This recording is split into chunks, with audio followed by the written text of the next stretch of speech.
My name is Ricky, and today I'll be taking you through a day in the life of a staff level software engineer at Google making $520K a year.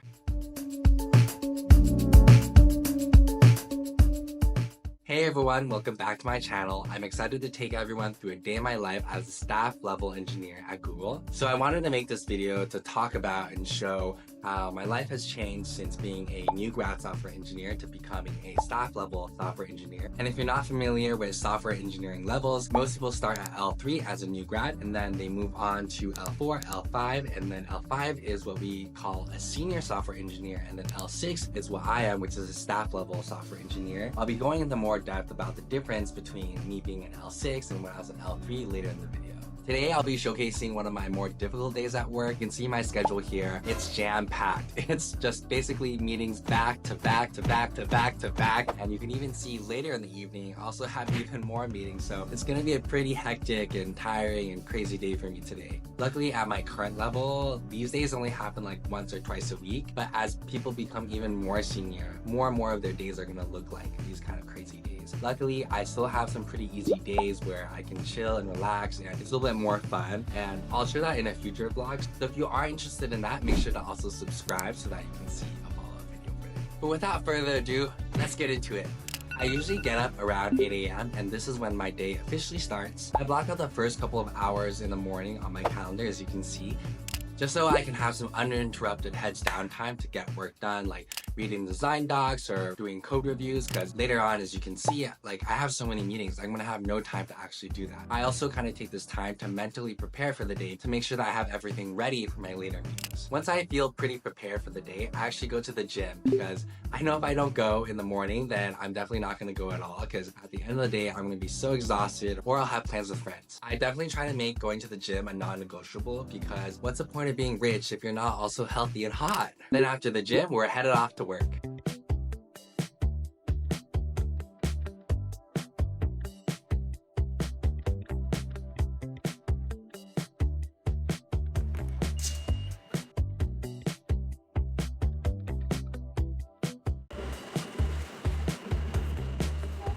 The very first thing I do when I go to work is actually eat. I grab lunch really quickly. I scarf the food down because I only have 15 minutes to eat today. And I have to make sure to eat now because otherwise later in the day, because of my meetings, I'll have no time to actually eat. Honestly, I'm never really excited for these 6 hours of meetings back to back because most of the time I'm just like running up and down stairs from meeting room to meeting room to meeting room to meeting room, and also doing a lot of talking, which is hard because I'm pretty introverted. The biggest misconception that I had when I was younger was that you had to be this Giga Chad, super raw, super smart coder that was super technical, and that was the only way you could be a super high level software engineer. But now I'm realizing that's not the case. I actually think the people that do the best at these really high levels have a good and strong technical background, of course, but they also have really great soft skills, because at my level and higher, almost all the work you do is going to be through other people, in the sense that you're often not going to actually do the work yourself. Instead, I spend a lot of time thinking about kind of the overall picture, the competitive landscape, thinking about the needs of our cross-functional partners on the UX and the PM side, and ultimately distilling all that down into an overall engineering strategy that I can break into smaller projects that I then delegate to more junior engineers. You can kind of think of it as a group project in college, but maybe multiply the difficulty by 10 because it's a real world and the stakes are higher and there's so many more stakeholders and people that you have to work with. I really like the group project analogy because you can imagine if you had a group project and you have these geniuses that are working with you, but they're all beefing with each other and they don't want to work together and they hate each other's guts. Nothing's gonna get done. But instead, if you had a group of people who aren't geniuses, but they're still pretty smart and they work well together, they know how to resolve conflict when it comes up, they enjoy working with each other, and they know how to move a project forward, that latter group is definitely gonna get much further. So I think the people that really succeed as a software engineer in these much higher levels, they have a good balance of technical skills and they have a really good set of soft skills.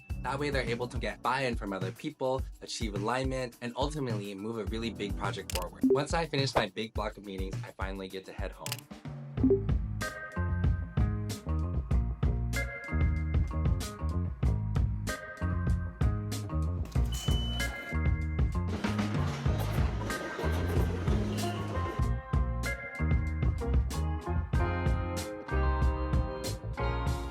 And then I prepare for my last 1.5 hours of meetings and complete any small tasks that may have came up from meetings earlier in the day. The reason I have meetings so late is because one is with a VP that is on the West Coast, so it's gonna be a little bit late on the East Coast. Another one is a team in Asia that I'm working with, so just so that our time zones match, it has to be really late for me and really early for them, and this is just the only time that works. And finally, we're here. It's the end of the day. My head's a pile of mush. My brain's absolutely fried. I'm exhausted. But you know, this is just the reality of being a staff level engineer. One thing that people ask me is like, well, what's so hard about meetings, right? It's just talking to people. Well, I think the hard part is those soft skills and really thinking about how I'm conveying a certain message. And for example, if I need to convince someone on the PM side, I'll definitely have a different message than if I were to convey something to someone on the UX side, because they're going to care about different things, right? On the UX side, I might be like, okay, this project is a good project that we should do because this is how it's going to improve the user experience. Whereas someone on the PM side, they still care about user experience, obviously, but not as much, right? I might have to talk about how this fits into a larger product roadmap to make them kind of buy into the project. Or another example is giving feedback to reports that I'm managing. I really have to think about how to give constructive feedback in a way that they'll actually digest it. Some people like really direct feedback, but other people might feel like I'm attacking them, or they might feel offended if I'm giving feedback that's too direct. So I have to think pretty hard about the best ways to communicate a message to someone so the feedback is actually helpful for them and actually helps them grow.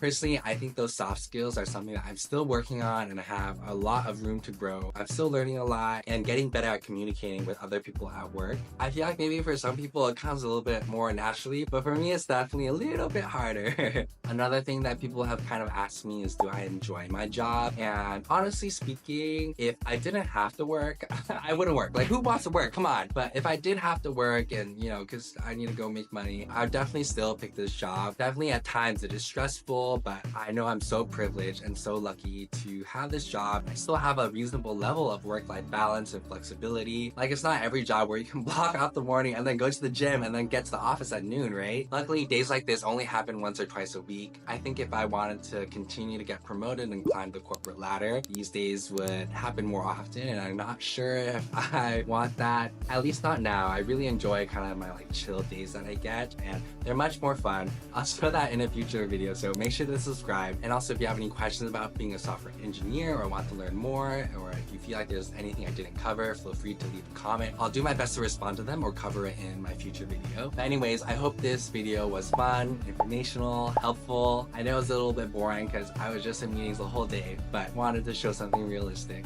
And now I'm gonna have some non-verbal TikTok scrolling time for myself. But thanks everyone so much for watching, and I'll see you on the next one. Bye bye, babes.